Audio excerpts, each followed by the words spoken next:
त्यही सबैजनालाई है नयाँ वर्षको फेरि पनि तपाईहरुलाई शुभकामना। नयाँ वर्षमा हामीले 10 सेट सोफा तपाईहरुलाई फ्रीमा बाँड्छौं भनेका थियौं। हो त्यो दिन हो है आज। यो भिडियो सबैजनाले हेर्नु होला, लाइक गर्नु होला, कमेन्ट गर्नु होला अनि शेयर गर्नु होला। 10 जना चाहिँ को पर्नु भयो त फ्रीमा सोफा पाउनेहरु, उहाँहरुको नाम चाहिँ आज हामी यो भिडियोमा तपाईहरुलाई देखाउँदै छौं है। लकी ड्र मार्फत परेका नामहरु तपाईहरु पर्नु भयो कि भएन सबैजनाले यो भिडियोलाई हेर्नु होला है।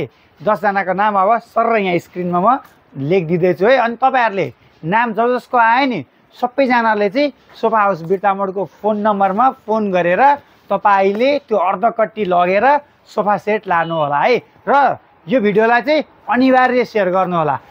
कतालाई पर्यो त्यो सोफा, तपाईलाई पर्यो कि परेन सुन्नु होला है। अब लकी ड्र मार्फत भएका नामहरु म वाचन गर्दैछु है। तपाईको नाम छ कि छैन सुन्नु होला है। 1 नम्बरमा सोनालाल राजवंशी भनेर हुनुहुन्छ, उहाँ बिर्तामोड नगरपालिका 5 नम्बर वार्डको हुनुहुन्छ। सोनालाल राजवंशी ज्यू तपाईले यो भिडियो हेर्ने बित्तिकै सम्पर्क गरेर आफूले जितेको 1 सेट सोफा 2 सिटर सोफा तपाईहरुले आएर लिएर जानु होला। अर्को छ दिल्ली राम प्रसाद दमकको हुनुहुन्छ, उहाँ दमक 8 बाट उहाँले पनि लानु होला।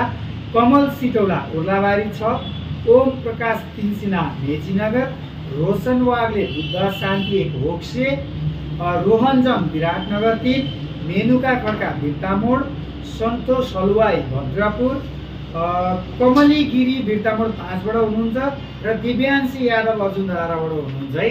तपाईहरु जसको नाम आएको छ तपाईहरुले यो बिर्तामोडमा आएर चाहिँ सोफा हाउस सेन्टरमा सोफा हाउसमा सोफा लिएर जानु होला है। र यो भिडियो शेयर गर्नु होला, लाइक गर्नु होला, कमेन्ट गर्नु होला। सोफा लिन आउँदाखेरि तपाईले अस्ति लानु भएको अर्धकट्टी अनिवार्य रूपमा लिएर आउनु होला अनि मात्रै तपाईहरुले सोफा लिएर जानु होला है। यदि तपाईले त्यो अर्धकट्टी सुरक्षित राख्नु भएको छैन भने तपाईले सोफा जित्न सक्नुहुने छैन है। 1 रुपैयाँको सोफा हामीले वैशाख 1 गतेको पहिलो हप्ता बाँड्ने कोसिस गरेका थियौं। केही समय ढिलो भयो, त्यसको लागि क्षमा प्रार्थी छौं। भने यस्ता सोफाहरु आउने दिनमा अझै हामी तपाईहरुलाई बाँड्ने नै छौं। तर बाँड्दाखेरि सम्पूर्ण अधिकार यस कम्पनीको रहनेछ, नियम तपाईहरुले मान्नु पर्नेछ। नमस्कार।